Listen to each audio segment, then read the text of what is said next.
Edward Snowden, thanks for joining me on Upfront. We're also joined from San Francisco by Daniel Ellsberg. Edward Snowden, let me start with you. What quality, what characteristic do you think defines a whistleblower? What makes someone such as yourself or Daniel go public with state secrets, take such massive risks with your reputation, with your career, with your safety?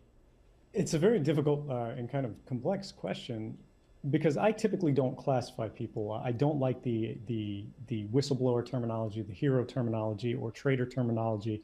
Anything where we're otherizing people, it creates distance between them. But if we want to think about the general behaviors that people share, the general choices that they make, I think it ultimately comes down to, you see a structure of laws where the legality of the times are becoming more and more divorced from the morality of our daily lives, the daily decision making, the sort of values we hold.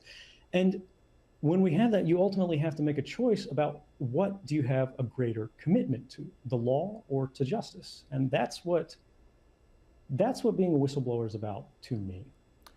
Daniel, do you share that view? What was going through your mind back in 1971 when you took that decision to go up against the US government over Vietnam? Well, I feel a great identity with Edward Snowden. I think a whistleblower tends to be an insider who has been aware for some time, often, and been silent about abuses or injustices, crimes, lies, like many of his colleagues have been aware. And there comes a time when he or she realizes it's wrong to continue to be silent, to hold these secrets away from the outsiders who are being harmed by the secrecy of that information. Edward, a lot of people shrug their shoulders and say, so what if spy agencies spy on people? That's what they're paid to do. Or they say, if you've got nothing to hide, you've got nothing to fear. When I hear that, I think, saying that you don't care about the right to privacy because you have nothing to hide is no different than saying you don't care about freedom of speech because you have nothing to say. It's a fundamentally un-American principle. And more than just nationalism, more than just what this country is about, it's a deeply anti-social principle, because rights are not just individual, they're collective. And what may not have value to you today may have value to an entire population, an entire people, or an entire way of life tomorrow. And if you don't stand up for it, then who will? In 2009, back when you were working for the CIA, I believe, you went on an internet chat forum and wrote that people who leak classified information to the press should be, quote, shot in the balls. How did you go from being that guy to being the guy responsible for the biggest leak of government secrets in US history? Well, so first off, I have to say, as a privacy advocate, that I've never claimed authorship of that, and it would be sort of irresponsible for me to say people who have been digging into these old statements and trumpeting them to sort of criticize someone, that's something we should support. But for the sake of argument, let's say yes. Let's say I wrote that. If I did write that, it's important to think about the fact that it doesn't really matter what anybody thinks at a given point in their development, right? Because I came from a federal family. And when you're someone like me who sort of grows up in the system where you believe everything the government says is likely to be true, because why would they possibly lie to us? And you find more and more clear evidence that not only is the public being misled, but they're being misled on the basis of programs that are not effective, and in some ways are actively harmful. You have to think about, how would that change your view? How would that change your personality? And what would you do? But as for harmful, you've also argued in the past that they're illegal, they're unconstitutional. And yet last week, we saw a federal appeals court in Washington seem to suggest that what the NSA is doing in terms of collecting phone data, etc., may be legal, which, if that's the case, would be a blow to your cause, would it not? There is no longer a question of whether the NSA's mass surveillance programs were legal or illegal. That's actually been resolved in the ACLU versus Clapper when it was ruled that these programs were unlawful. The issue that we're seeing in the courts, and this is an ongoing thing for the last 50 years, is that courts won't tell you whether or not a program is lawful or unlawful until you can prove that it actually exists. And when the government denies that these programs exist, the only way we can ever get a hearing on whether they're lawful or unlawful, constitutional or unconstitutional, is if we have whistleblowers come forward and reveal actual classified evidence, which allows the courts to say under their own rules, this is a real program, this is a real controversy that must be resolved. There's a big debate about how you ended up living in Russia. Regardless of how you got there, you did choose of your own volition to say this about Russia once you arrived.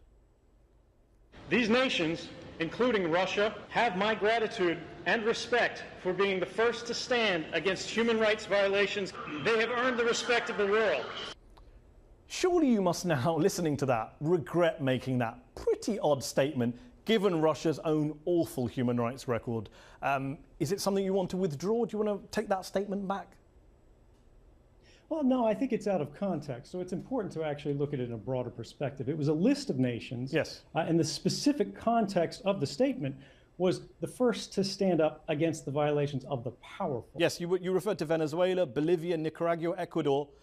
But you did start the sentence with Russia, and you then said, earn the respect of the world. A lot of people see Russia's actions in Chechnya, Russia's actions abroad in terms of dealing with dissidents, journalists at home, and say, under no scenario is Russia a small nation, and under no scenario should it earn the respect of the world on human rights.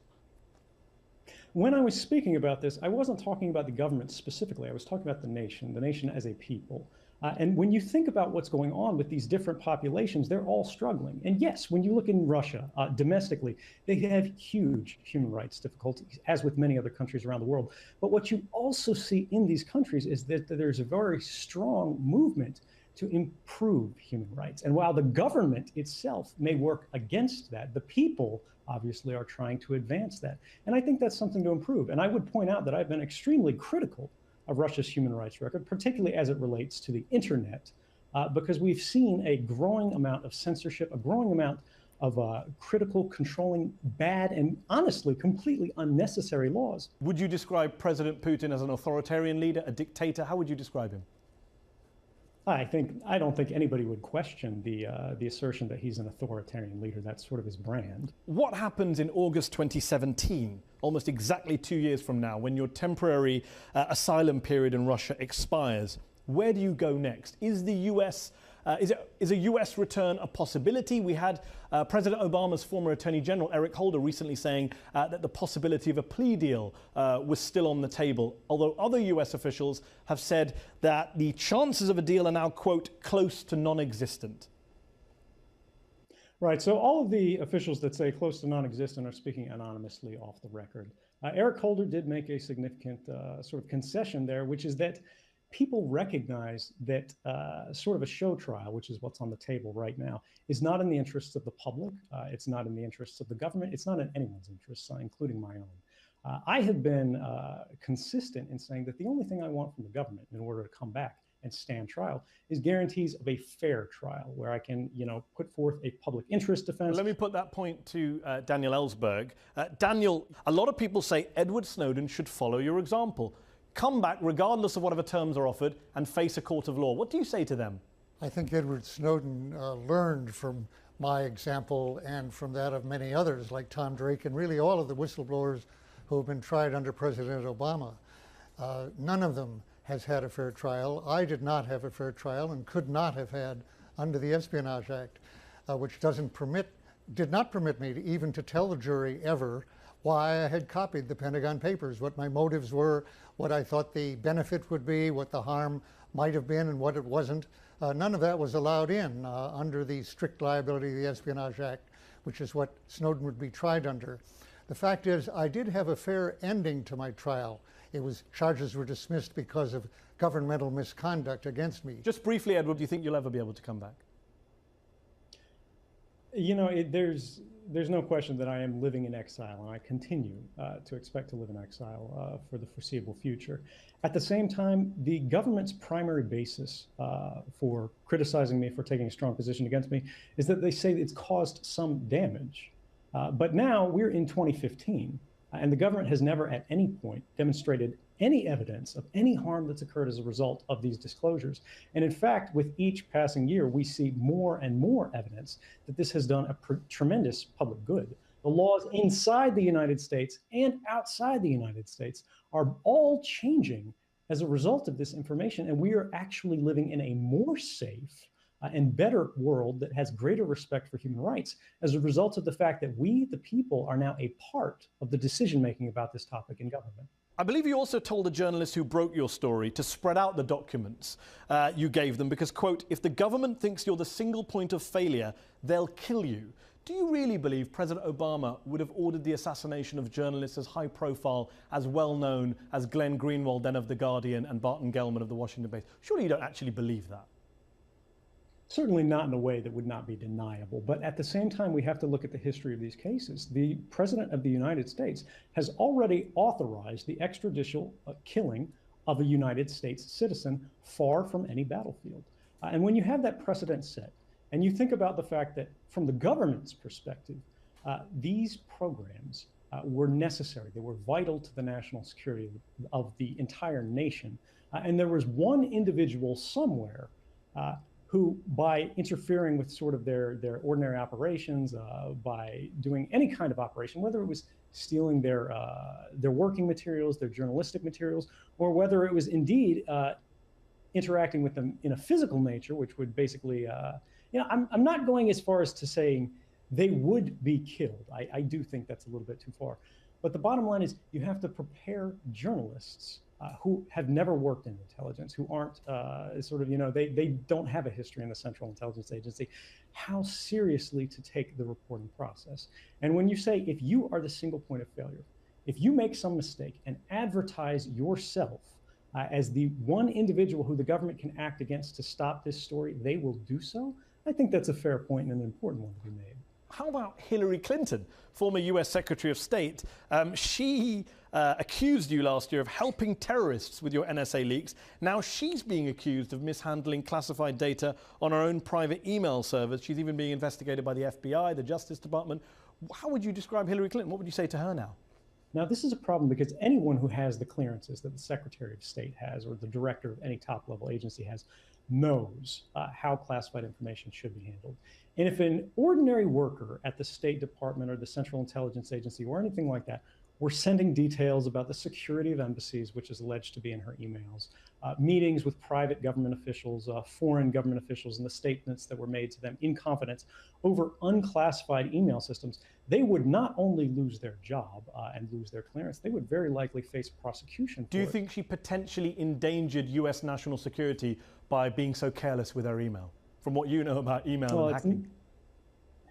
It's not my place to say that. What I can say is when the unclassified systems of the United States government, which has a full-time information security staff, regularly get hacked, the idea that someone keeping a private server in the renovated bathroom of a server farm in Colorado is more secure is completely ridiculous. Last year when I interviewed Jimmy Wales, the founder of Wikipedia, he called you a hero.